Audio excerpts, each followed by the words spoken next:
Bismillahirrahmanirrahim. Assalamualaikum warahmatullahi wabarakatuh.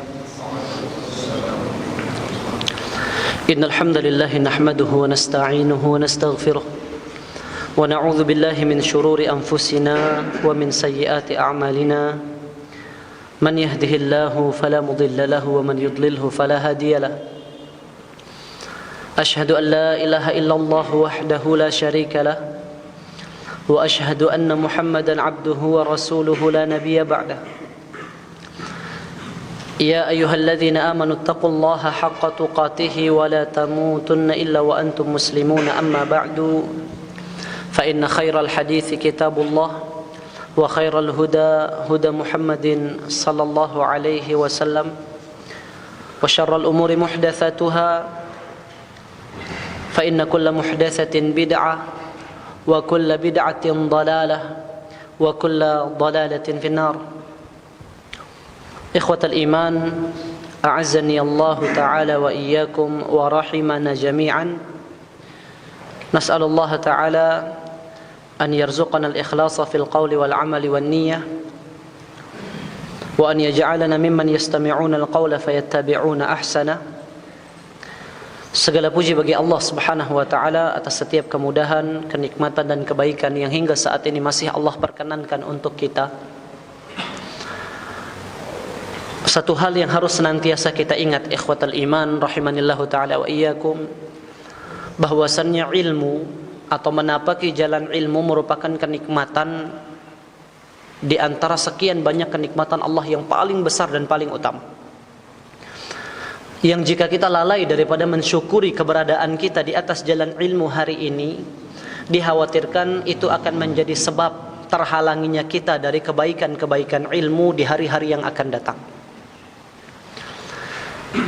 Al-Imam Ahmad ibn Hanbal rahimahullahu ta'ala, beliau pernah berkata, dan untayan ini sering sekali kita ucapkan dan asatidzah yang lain ucapkan di dalam majlis-majlis mereka hafizahumullahu ta'ala jami'an.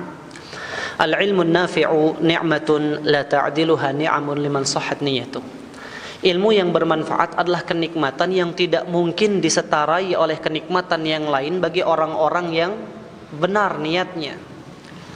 Bagaimana cara memastikan niat kita benar di dalam menuntut ilmu?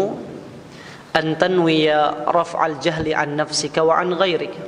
Niatkanlah bahwasannya setiap kali engkau menimba ilmu, melangkahkan kakimu ke majelis ilmu, duduk mendengarkan dan mencatat ilmu, niatkanlah untuk mengangkat kebodohan dari dirimu sendiri dan dari orang-orang di sekitarmu. Niatkanlah dengan hadirnya kita di halaqah atau di majelis ilmu, bahwasannya kita ingin mengetahui agama kita.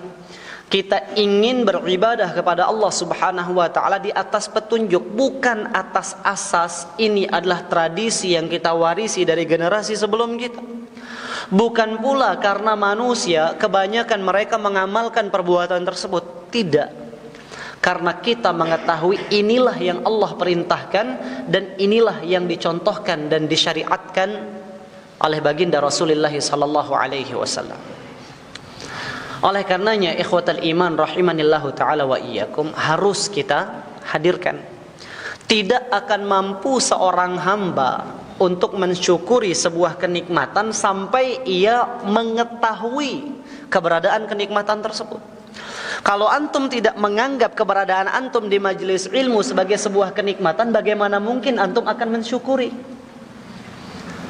Ya, ingat, ini hadis juga tidak ada satu majelis pun melainkan kita diingatkan. Man yuridillahu bihi khairan yufaqihu fiddin. Barang siapa yang Allah inginkan untuknya kebaikan, Allah jadikan ia paham terhadap agamanya. Jadi ketika Allah menggerakkan hati kita, mempermudah langkah kaki kita untuk menghadiri majelis ilmu, hadirkanlah rasa bahwasannya Allah menginginkan kebaikan untuk kita, dan ini adalah sebuah kenikmatan yang tidak boleh luput dari kita dan kita tidak boleh lalai dari mensyukurinya. Sekali lagi, nikmat ilmu ini hanya bisa kita syukuri ketika kita mengakui setiap kenikmatan tersebut. Dan di antara bentuk kenikmatan ilmu inilah hadir di dalam majelis ilmu. Majlis yang kata Nabi SAW merupakan taman surgawi Allah Subhanahu wa taala di muka bumi ini. Yang jalan menujunya itu akan menjadi penyebab dipermudahkannya jalan seseorang untuk menapaki surga Allah Subhanahu wa taala. Kita tidak sedang melakukan sesuatu yang sekedar mungkin kita katakan rutinitas, ya. Karena mohon maaf jamaah sekalian, ini harus kita ingatkan. Kebanyakan ikhwan yang sudah lama mengaji, ya, mereka lalai daripada memperbaharui niat ketika mereka hendak menjalankan rutinitas mereka. Jadi kajian itu ya sebatas datang, mendengarkan, tidak hadirkan niat bahwasannya ini adalah ibadah. Dan tidak semua orang Allah berikan taufik untuk meraih ibadah tersebut. Dan Allah memberikannya kepada kita, ikhwatul iman rahimanillahu ta'ala wa iyyakum. Dan di antara untayan hikmah yang disebutkan oleh para ulama, man kana fi ni'matin wa lam yashkur kharaja minha wa lam yash'ur. Barang siapa yang berada di dalam sebuah kenikmatan namun dia lalai dari rasa syukur, maka perlahan ia sendiri yang mengangkat kakinya keluar dari kenikmatan tersebut tanpa ia sadari. Ya, dia yang akan pergi meninggalkan kenikmatan tersebut karena keinginannya sendiri tanpa ia pernah sadari. Dikhawatirkan ketika kita tidak menghadirkan, ya, kenikmatan ini, tidak mensyukurinya, jadilah orang-orang yang hadir di dalam majelis ilmu namun tidak mendapatkan kebaikan dari apa yang mereka dengar. Di awal kita menghadiri pengajian, Masya Allah, begitu mudah hati kita tersentuh oleh setiap faidah yang disebutkan di dalam majelis tersebut. Namun sekarang hampir-hampir kita datang dengan hati kosong dan kembali dengan hati yang kosong. Malah yang menjadi fokus sebagian di antara kita, semoga Allah jaga kita semua, bukan kepada ilmunya, tetapi kejadian-kejadian yang terjadi di dalam majelis ilmu tersebut. Oh, tadi ada begini, tadi ada begitu. Perbincangan keluar daripada koridor ilmu itu sendiri. Kita khawatirkan ini merupakan hukuman yang Allah timpakan kepada kita karena kita lalai daripada mensyukuri kenikmatan ilmu. Ya. Dan ini penyakit ikhwas sekalian bagi orang-orang yang sudah lama namun mereka lalai. Jadi setiap hari antum menghadiri majelis ilmu, hadirkanlah ini adalah ibadah. Dan taufik untuk meraih ibadah adalah sebuah kenikmatan. Dan satu hal yang harus selalu kita ingat, semakin kita tekun di dalam beribadah, maka semakin besar kewajiban kita bersyukur kepada Allah Subhanahu wa taala. Jangan kira ketika kita melakukan suatu ibadah itu sudah terhenti, tidak. Karena antum diberikan taufik untuk beribadah, inilah kenikmatan baru yang mengharuskan antum bersyukur dengan rasa syukur yang baru. Dan telah terdapat pada diri Nabi kita Nabi Muhammad sallallahu alaihi wasallam suri tauladan yang baik. Lihat konsep bersyukurnya Nabi sallallahu alaihi wasallam. Sudah sampai kepada antum bagaimana salat malamnya Nabi sallallahu alaihi wasallam sampai kedua kaki beliau bengkak. Sallallahu alaihi wasallam. Sampai istri beliau, ya, kasihan. Kasihan dalam makna cinta di sini, kos sekalian. Ya Rasulullah, bukankah Allah telah mengampuni dosamu yang telah lalu dan yang akan datang? Ya, ringankan. Apa jawaban Nabi kita Nabi Muhammad sallallahu alaihi wasallam? Ya Aisyah, afala akunu abdan syakur. Ya Aisyah, justru kenikmatan tersebutlah yang mengharuskanku untuk menjadi hamba yang pandai bersyukur kepada Allah Subhanahu wa taala. Semakin besar, semakin banyak, semakin intens kita beribadah, mengharuskan kita lebih banyak bersyukur kepada Allah Subhanahu wa taala, karena taufik untuk beribadah itu adalah sebuah kenikmatan. Dan wujud syukur kita terhadap kenikmatan tersebut ialah menjaga dan terus bergerak ke arah yang lebih baik. Oleh karenanya ikhwatal iman rahimanillahu ta'ala wa iyyakum, nasihat ana pribadi untuk diri ana sebelum antum sekalian, mari senantiasa kita hadirkan niat kita, kita perbaharui lagi, kita ingatkan diri kita walaupun materinya sudah pernah kita dengarkan berkali-kali di tempat lain. Bonus ilmu yang antum bawa pulang itu reward tambahan jamaah sekalian. Tapi antum langkahkan kaki antum duduk di majelis ilmu, itu adalah ibadah. Antum bawa pulang faidah berupa ilmu pengetahuan, berupa maklumat, ini faidah tambahan. Jika ternyata di antara faidah tersebut ada yang sudah pernah antum pelajari, alhamdulillah antum punya kesempatan untuk mengingat kembali apa yang pernah antum pelajari. Antum tahu Al-Imamul Muzani rahimahullahu taala, salah satu ulama paling seniornya Al-Imam Syafi'i di fase dakwah hidup beliau di Mesir. Ya. Beliau pernah berkata, aku membaca kitab risalah ringkas dari Al-Imam Syafi'i ratusan kali. Berapa kali? Ratusan kali. Tanya kepada diri kita, sebut satu judul kitab yang sudah pernah kita khatamkan. Kalau kita pernah khatamkan, sebut satu judul kitab yang pernah kita khatamkan lebih dari satu kali. Ratusan kali. Dan yang luar biasa kata beliau apa? Setiap kali aku membaca, aku mendapatkan faidah yang tidak aku dapatkan di bacaan sebelumnya. Ini faidah muzakarah. Jadi jangan kira pengulangan itu hanya sesuatu yang sia-sia. Wah, ada ustadz datang kajiannya tauhid lagi, nanti sajalah. Ikhwatal iman, jangan sampai kita salah kaprah. Ya. Ada tema kajian membina rumah tangga surgawi dengan tauhid, pilar dakwahnya para nabi. Kebanyakan di antara kita apa? Suka dengan tema-tema yang sedikit ya, seperti tadi. Tauhid wah sudah terlalu sering. Antum tidak tahu tema itu, antum tidak akan, istilahnya tidak akan menentukan masuk atau tidaknya ke dalam surga. Tapi cacat dalam masalah tauhid, ancamannya surga. Bahkan sekelas sahabat Nabi ridwanullah taala alaihim ajma'in, sahabat-sahabat Rasulullah sallallahu alaihi wasallam, mereka tidak pernah lepas daripada mempelajari tauhid. Mudah-mudahan ini bisa kita perhatikan ikhwas sekalian, karena memang perlu untuk terus kita saling menasihati. Ya, semangat di dalam menghadiri majelis ilmu dan bawa niat terbaik kita ke dalam majelis ilmu agar kita mendapatkan kebaikan ilmu. Dan niat tersebutlah, duduk tersebutlah, usaha tersebutlah yang merupakan cerminan rasa syukur kita bahwasannya Allah Subhanahu wa taala telah memberikan kepada kita kemudahan untuk ikut bermajlis. Tapi ikhwatal iman rahimanillahu taala wa iyyakum, berapa bulan kurang lebih kita istirahat ya. Semoga Allah Subhanahu wa taala memaafkan kekurangan, menutupi kekeliruan, memaafkan kekeliruan dan menutupi kekurangan. 2 bulan kurang lebih, Ramadan dan Syawal ya. Dan mudah-mudahan di waktu yang tersisa tidak ada lagi bolong-bolong, mudah-mudahan ya. Mohon doa antum juga. Alhamdulillah di semester ini sedikit lebih ringan karena tidak ada kelas, hanya ada tulisan saja. Jadi insyaallah mudah-mudahan bisa kita rutinkan. Sampai mana terakhir pembahasan kita? Ana ada catatannya di sini, cuma ana pengen ngetes dulu antum ya. 2 bulan itu kita butuh sedikit refresh. Laptop kalau tidak dinyalakan selama beberapa waktu ya, antum perlu refresh atau tekan F5 di awal untuk menyalakan itu. Sampai mana? Bai'atul Aqabah, jauh sekali Bai'atul Aqabah ya.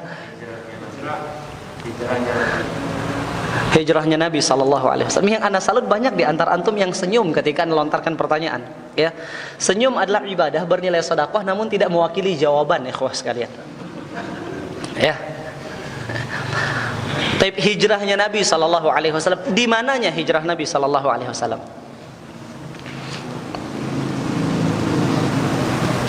Ya, hijrah sudah tepat. Tema umumnya hijrah Nabi sallallahu alaihi wasallam. Nabi, kita sudah masuk ke fase baru yaitu perjalanan hijrahnya Nabi sallallahu alaihi wasallam. Yang ini merupakan muqaddimah daripada fase dakwah beliau di Madinah. Sampai mananya? Ada yang bisa spesifik mengabarkan sampai mana?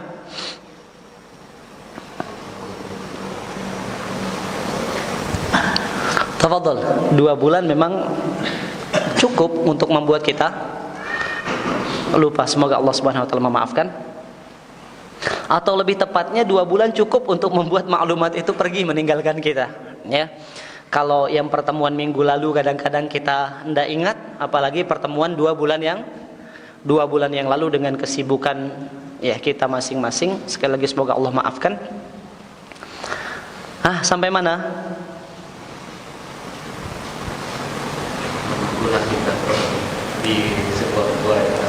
Tayyib, ya. Itu Nabi SAW menyewa seorang guide, bahasa kita sekarang, pemandu, penunjuk arah yang bernama, senyum lagi antum, ya, Abdullah bin Uraiqid, ya. Kemudian sampailah beliau berdua ke dalam, atau tempat kesepakatan mereka berjumpa adalah di dalam Gua Thaur. Ya, sekali lagi kita tegaskan, Gua Thaur, Gua Hira, sebenarnya ini bukan nama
dan mereka pun tertidur, ya.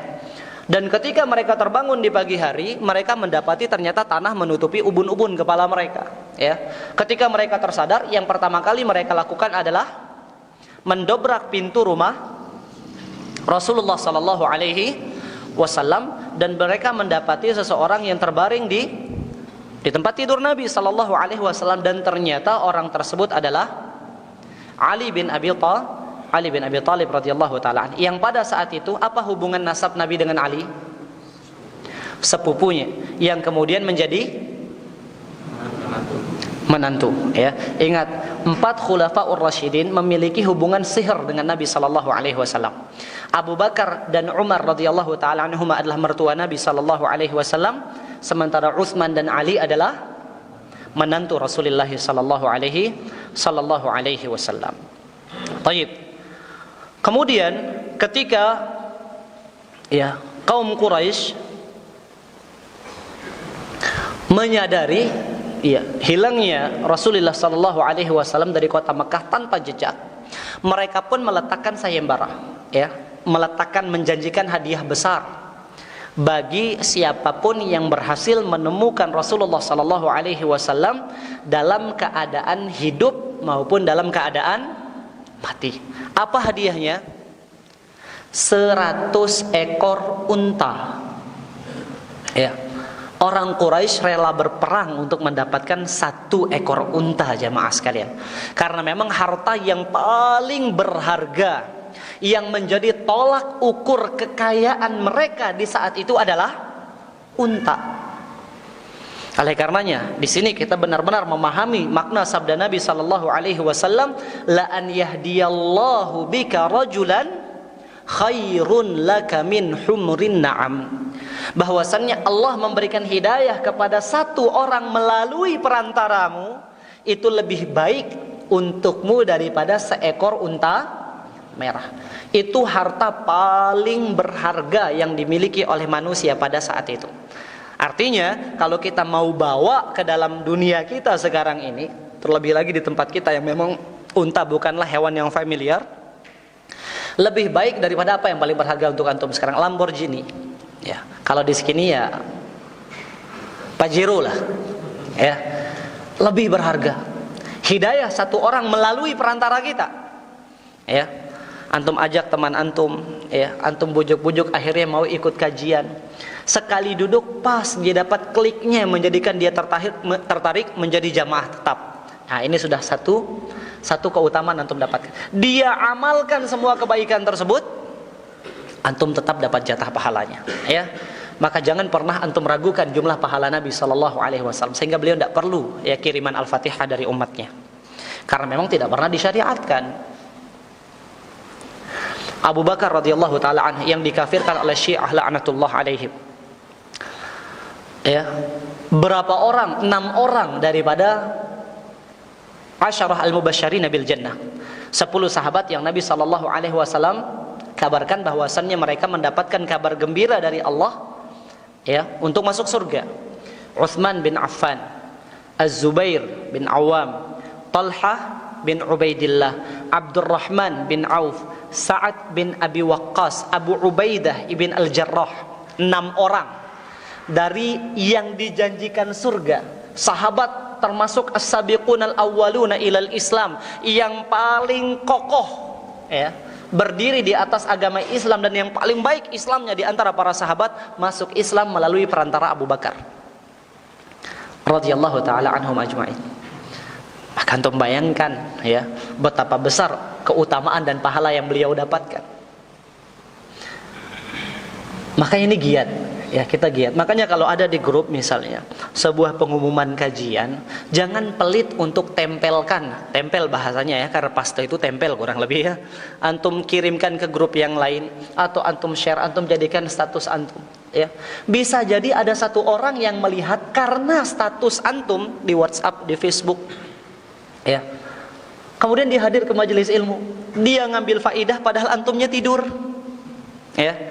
Sama-sama datang ke majelis, tapi qadarullah karena capek, ya, jemur jagung, sekarang musim jemur, ya, bukan musim panen lagi, tidur. Tapi dia yang datang karena antum ajak ini, masya Allah, melek minta ampun, ya, luar biasa. Setelah keluar dari majelis ilmu dia mengamalkan, kitanya gitu-gitu saja, maka dapat kita pahala, ikhwah sekalian, ya. Dan Nabi sallallahu alaihi wasallam bersabda, "Man da'a ilal huda kana lahu minal ajri mithla ujuri man tabi'ahu la yanqusu min ujurihim syai'." Barang siapa yang mengajak manusia kepada petunjuk, maka baginya pahala orang-orang yang mengikutinya tanpa mengurangi pahala mereka sedikit pun. Dan di dalam hadis ini tidak ada syarat yang mengajak harus mengamalkan. Jadi terkadang bisa jadi kita tidak mengamalkan suatu amalan, tapi orang yang kita ajak kepada kebaikan mengamalkan, kita dapat pahalanya mereka, jamaah sekalian. Bisa jadi satu status menjadi awal untuk hidayah saudara antum dengan izin Allah subhanahu wa ta'ala. Maka jangan pelit berbagi, ya. Di sini kita benar-benar memahami ternyata pintu dakwah itu luas. Kita bisa memasukinya sesuai dengan porsi kita masing-masing. Jangan memaksakan diri untuk masuk berdakwah melalui pintu orang lain. Orang-orang yang Allah titipkan kepadanya sedikit ilmu, dakwahkan melalui ilmunya. Orang-orang yang Allah titipkan kepadanya harta, berdakwalah dengan jalan harta tersebut. Antum kira sekarang tidak ada peranan orang-orang kaya di dalam tersebarnya dakwah kita ini? Ya. Mendatangkan asatidz, ya, dari luar butuh berapa puluh juta. Tanpa ada mereka yang menyelenggarakan setelah izin Allah subhanahu wa ta'ala, mungkin itu tidak akan terselenggara dengan lancar, ya.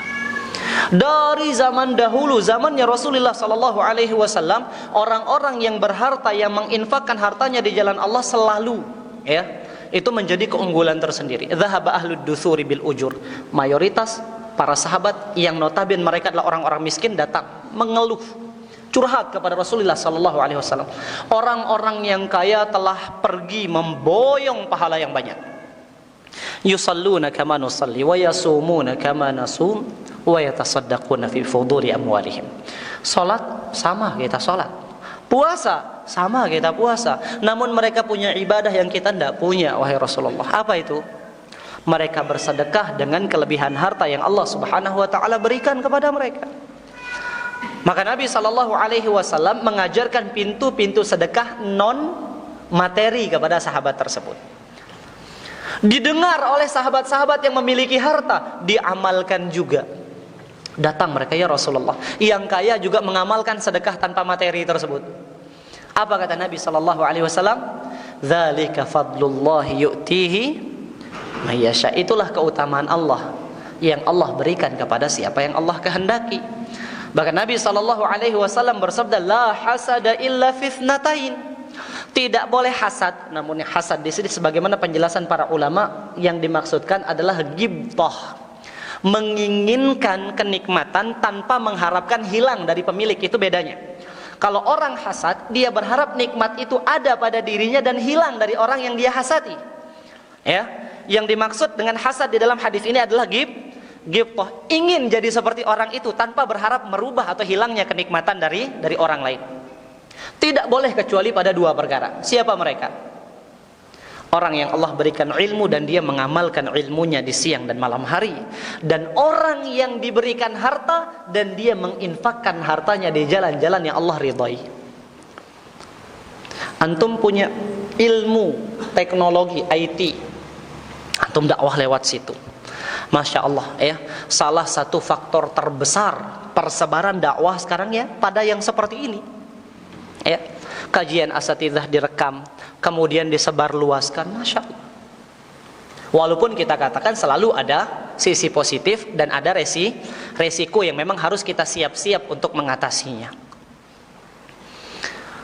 Apalagi ya, yang masuki pintu dakwah itu sesuai dengan kapasitas antum.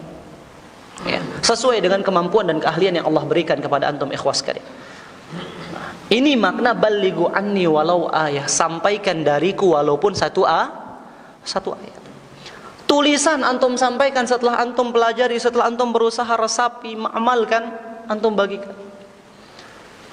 Jangan sempit di dalam memahami lingkup dakwah. Dakwah tidak terbatas kepada khutbah di atas mimbar, ya, duduk di meja kajian menyampaikan ilmu muhadarah. Tidak.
Sehingga tidak ada, bahasa kitanya sekarang trending topik, ya. Trending topiknya masyarakat pada saat itu ialah sayembara untuk menemukan Rasulullah sallallahu alaihi wasallam. Yang tidak punya keahlian langsung mencari orang yang ahli, ya. Yang tidak saling mengenal menjadi saling mengenal karena memiliki satu visi misi, ya. Jadi mereka berbondong-bondong, berlomba-lomba untuk memenamkan sayembara tersebut untuk menemukan Rasulullah sallallahu alaihi wasallam. Dan telah kita sebutkan di pertemuan terakhir kita bahwasannya Nabi sallallahu alaihi wasallam memilih jalan yang tidak lumrah, tidak biasa untuk ditempuh oleh orang-orang yang lalu lalang dari kota Mekah dan Madinah. Lebih sulit. Ya, karena kalau mudah pasti sering dilalui. Ya, lebih banyak rintangan, lebih terjal hambatan, benar. Akan tetapi, ya, itu ditempuh oleh Nabi sallallahu alaihi wasallam. Berapa kurang lebih jarak dari kota Mekah ke kota Madinah? 500-an kilo. Jalan Nabi kita sallallahu alaihi Sallallahu alaihi wasallam. Sekarang sudah ada kereta ekspres, ya, 1 jam 2 jam antum sudah sampai. Ya. Jarak tempuhnya bukan main-main jamaah sekalian. Ya. Dan bagaimana dengan sulitnya perjalanan, kemudian rasa takut untuk ditemukan oleh orang-orang Quraisy, rasa takut yang manusiawi yang kita maksudkan di sini. Maka ketika mereka berada di dalam Gua Thaur, rasa takut itu tidak hilang. Kemudian ketika datang kepada mereka pagi hari, Nabi sallallahu alaihi wasallam dan Abu Bakar radhiyallahu taala mendengar langkah kaki yang mendekat ke arah mereka. Karena kalau antum berada di lubang di bawah, ada orang berjalan di atas, itu kedengaran getaran dan langkah kakinya. Sampai kemudian mereka melihat-lihat sekitar persis di atas Gua Thaur. Yang di dalam beberapa riwayat disebutkan, seandainya mereka melihat ke arah kaki mereka, maka mereka pasti akan melihat Rasulullah sallallahu alaihi wasallam dan Abu Bakar radhiyallahu taala. Bukan gua yang luas ya Mas, enggak, sempit sekali. Yang kalau ngelihat pasti kelihatan orang yang ada di bawah. Dan di dalam beberapa riwayat yang lain disebutkan, apa yang menjadikan mereka tidak mengecek ke dalam gua? Sarang laba-laba. Karena laba-laba bersarang. Yang menunjukkan kalau lubang suatu gua ditutupi oleh sarang laba-laba, artinya gua tersebut tidak pernah dimasuki. Apalagi jarak keluarnya Nabi Shallallahu Alaihi Wasallam belum lama, baru semalam. Yang tidak mungkin selebat itu sarang laba-laba untuk waktu 1 malam mereka masuk kemudian membuat sarang seperti itu, tidak mungkin. Tapi mereka berputar-putar mengitari lubang gua tersebut. Sampai Abu Bakar radhiyallahu taala anhu, beliau berkata kepada Nabi sallallahu alaihi wasallam, "Ya Rasulullah, lau nadhara ila makani qadamihim la ra'auna." Wahai Rasulullah, seandainya salah seorang di antara mereka melihat ke arah kaki-kaki mereka, niscaya mereka pasti akan melihat kita. Maka apa kata Nabi sallallahu alaihi wasallam, "Ya Rasul, ya Abu Bakrin, ma dhannuka bithnaini thalithuhumullah. Allahu thalithuhuma." Wahai Abu Bakar, apa yang kau risaukan? Bagaimana prasangkamu untuk 2 orang yang ketiganya adalah Allah Subhanahu wa taala, yang mana Allah menjamin pertolongan bagi mereka. Allah menjamin keamanan untuk mereka. Tidak ada yang perlu engkau risaukan. Tidak perlu ada yang engkau khawatirkan. Dan benar, kalau seandainya memang Allah Subhanahu wa taala menghendaki mereka tertangkap, tidak perlu ada perjalanan untuk menuju Gua Thaur. Orang pada malam hari itu semuanya sudah berkumpul mengitari rumah Nabi sallallahu alaihi wasallam, tapi Allah Subhanahu wa taala menjamin. Tidak perlu ada yang dirisaukan, tidak perlu ada yang dikhawatirkan. Sampai Nabi sallallahu alaihi wasallam menyaksikan satu persatu di antara orang-orang tersebut kembali, dan ketika dirasakan benar-benar aman, datang kepada beliau pagi hari setelah hari yang ketiga. Di situ kembali datang Abdullah bin Uraiqit membawa kedua tunggangan Nabi sallallahu alaihi wasallam. Mereka bersiap-siap untuk melanjutkan perjalanan hijrah mereka ke kota Madinah. Taib. Di antara kejadian yang terjadi di perjalanan hijrah, Aisyah radhiyallahu taala anha menuturkan, wa yar'a alaihi Amir bin Fuhairah maula Abi Bakr minhatan min ghanam fayurihu ma alaihi ma hatta tadhhab sa'atan min al-'isha fayatabayyana fi rizq wa huwa labanu minhatihima wa radhifihima. Dan Abu Bakar pernah memerdekakan seorang budak yang bernama Amir bin Fuhairah, yang mana semasa mereka menginap di Gua Thaur, dialah yang datang membawakan makanan kepada Rasulullah sallallahu alaihi wasallam dan Abu Bakar. Nah, ketika sudah tiba hari mereka harus melanjutkan perjalanan, maka sekarang ada berapa orang yang ikut berjalan ke kota Madinah? Ada Rasulullah sallallahu alaihi wasallam, kemudian ada Abu Bakar, ada Abdullah bin Uraiqit penunjuk arah mereka, dan ada Amir bin Fuhairah, mantan atau bekas budaknya Abu Bakar radhiyallahu taala anhu yang sudah masuk ke dalam agama Islam. Mereka melanjutkan perjalanan. Taib. Nah, setelah di perjalanan, maka ada seorang ahli jejak di antara penduduk Mekah, ya, yang sangat-sangat paham tentang mana jalan yang pernah ditapaki walaupun ia sudah rata tertutupi pasir. Belum tahu ya, padang pasir kalau kita menapakkan itu berbekas, tapi tidak akan lama sampai jejak tersebut hilang. Cuma dia tahu mana yang baru saja tertutup pasirnya sama mana pasir yang belum tersentuh. Ya. Diikuti jejak tersebut sampai ia dekat dengan Gua Hira, sampai kemudian dia melihat Nabi SAW dari jarak dekat. Siapa dia? Suraqah ibn Malik. Baik, maka Suraqah bergegas, ya, dia pada saat itu masih berada di atas agama kaumnya. Apa yang antum pahami dengan ungkapan ana pada saat itu ia masih berada di atas agama kaumnya? Berarti di kemudian hari dia masuk Islam, ya. Pada saat itu beliau masih berada di atas agama kaumnya yang mengikuti sayembara tersebut, berharap untuk mendapatkan hadiah atau reward yang dijanjikan oleh Quraisy bagi orang-orang yang menemukan Nabi sallallahu alaihi wasallam. Dia adalah Suraqah bin Malik. Baik.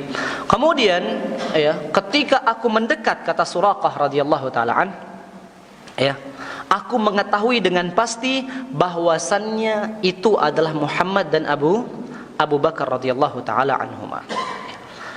Kemudian aku pun hendak untuk menangkap keduanya dan membawa mereka untuk menuju ke Mekah. Namun setiap kali aku mendekat kepada keduanya dan mereka menyadari kedatanganku, ya, mereka berhenti. Kemudian aku mendekat, namun setiap kali aku berusaha untuk mendekat, kaki kudaku itu masuk sampai ke lututnya ke dalam pasir sehingga menjadikanku terjatuh. Ya. Kemudian aku pun bangkit, aku bangunkan, aku paksa dia untuk maju sedikit, kemudian terbenam lagi dan jatuh lagi. Ya. Kemudian aku melihat sesuatu, ya, tanda di langit yang kemudian menjadikanku benar-benar khawatir, dan aku pun berkata kepada Rasulullah, berhentilah, ya, aku janji aku tidak akan berbuat buruk kepada kalian. Dengarkanlah kabar dariku bahwasannya kaummu telah meletakkan 100 ekor unta bagi siapapun yang berhasil menemukanmu, ya. Dan sungguh kami orang Makkah adalah orang-orang yang sangat pandai untuk melihat jejak. Ini peringatan yang diberikan oleh Suraqah bin Malik kepada Nabi sallallahu alaihi wasallam. Ya. Terjadi hal perbincangan antara Suraqah bin Malik dengan Nabi sallallahu alaihi wasallam, yang kemudian Nabi sallallahu alaihi wasallam mengabarkan, wahai Suraqah, sesungguhnya aku melihat bahwasannya engkau menggunakan gelang raja Persia dan mahkota daripada raja Romawi. Ya. Kemudian Nabi meminta sebuah permintaan kepada Suraqah, buatlah agar tidak ada orang yang menyusul kami setelahmu. Artinya kalau ada orang yang menempuh jalan tersebut, karena mereka semua tahu siapa Suraqah bin Malik, katakan, percuma kalian lewati jalan ini. Aku sudah sampai ujung jalan ini dan di sini tidak ada Muhammad dan saudaranya dan sahabatnya. Nah, kalau sudah Suraqah menyerah, dan Suraqah pada saat itu masih berada di atas agama kaumnya. Kalau Suraqah sudah bilang ini tidak ada tanda-tanda ada Muhammad di sini, maka tidak mungkin ada orang yang akan menempuh jalan tersebut. Dan beliau radhiyallahu taala anhu memegang perjanjian tersebut, kembali ke Mekah. Setiap kali berpapasan dengan orang di jalan yang hendak menelusuri jalan tersebut, kembalilah percuma. Jalan ini sudah aku telusuri sampai ujung dan tidak ada tanda-tanda Muhammad di jalan tersebut, sehingga semuanya kembali ke kota Mekah. Ya. Dan di akhir keislaman, setelah beliau kembali ke Mekah, beliau memikirkan sampai akhirnya beliau menyusul Nabi sallallahu alaihi wasallam setelah beliau hijrah. Beliau termasuk sahabat yang baik keislamannya dan panjang usianya. Beliau menyaksikan kekhalifahan Umar bin Khattab radhiyallahu taala an, dan ketika Persia dan Romawi dibuka, karena Umar pernah mendengar sabda Nabi sallallahu alaihi wasallam, maka Umar meminjamkan gelang raja Persia dan mahkota raja Romawi untuk dikenakan oleh Suraqah. Dan benar apa yang telah disabdakan oleh Nabi sallallahu alaihi wasallam. Tayyib ikhwatal iman rahimanillahu taala wa iyyakum, ini dia yang bisa kita sampaikan pada pertemuan kita di malam hari ini. Insya Allah ya, pada pertemuan yang akan datang kita akan langsung berbicara tentang tibanya Nabi Sallallahu Alaihi Wasallam di kota Quba dan awal Nabi Sallallahu Alaihi Wasallam masuk di kota Madinah, dan apa usaha atau langkah awal yang beliau Sallallahu Alaihi Wasallam bina ketika beliau tiba di Madinah. Insya Allah Taala. Hadza wa sallallahu ala nabiyyina Muhammadin wa alihi wa sahbihi wasallam. Walhamdulillahi rabbil alamin. Taib, silakan.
Bismillah, alhamdulillah, wassalatu wassalamu ala rasulillah.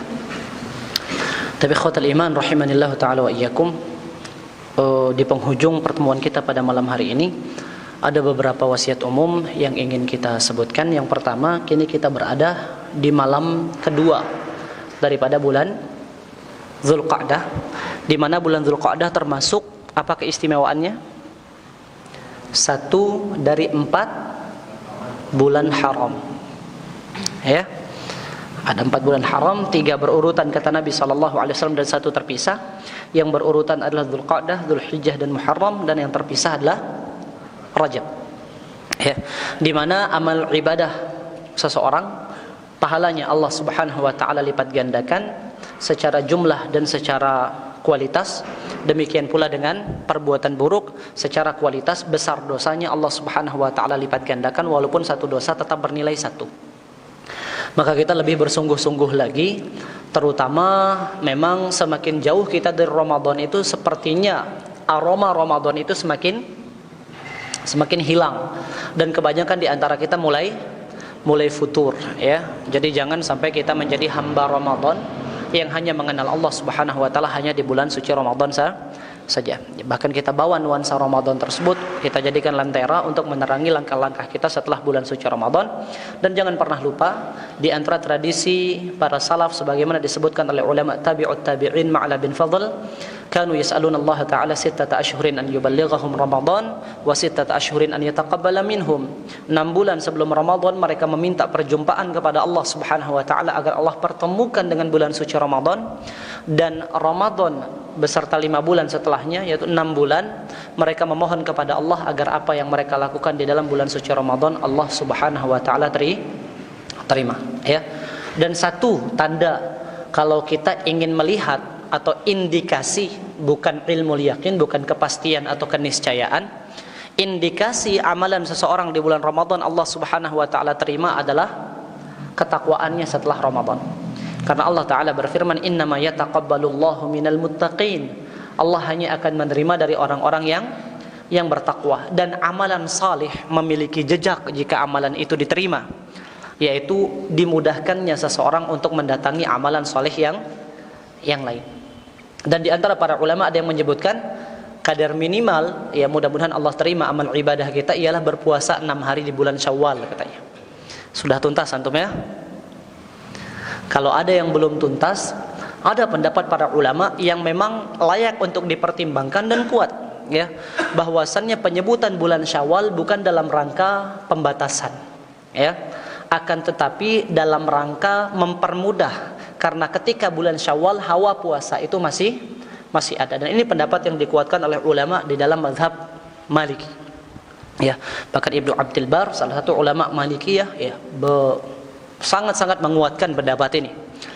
Jadi penyebutan summa atba'ahu sittan min Syawal, penyebutan Syawal bukan dalam artian puasa tersebut tidak bisa dilakukan di bulan Syawal, ya. Penyebutan Syawal karena barang siapa yang memajukan puasa tersebut di bulan Syawal pasti akan lebih mudah untuknya, karena rasa puasa itu masih melekat, dan semakin jauh tentunya semakin berat, ya. Kemudian dikuatkan dengan asar Aisyah radhiyallahu taala anha, bahwasannya beliau tidak sempat untuk mengqadha puasa beliau, ya, kecuali di bulan Sya'ban, ya. Jadi para ulama menyebutkan termasuk 6 hari tersebut beliau sempurnakan di dalam bulan Sya'ban, karena beliau Aisyah adalah orang yang paling paham tentang konsep mendahulukan qadha, yaitu puasa wajib daripada puasa sunnah, ya. Kemudian juga dia mengatakan kalau kita lihat dari illahnya, mengapa, ya, faka'annama shamad dahar, seolah-olah dia berpuasa setahun penuh.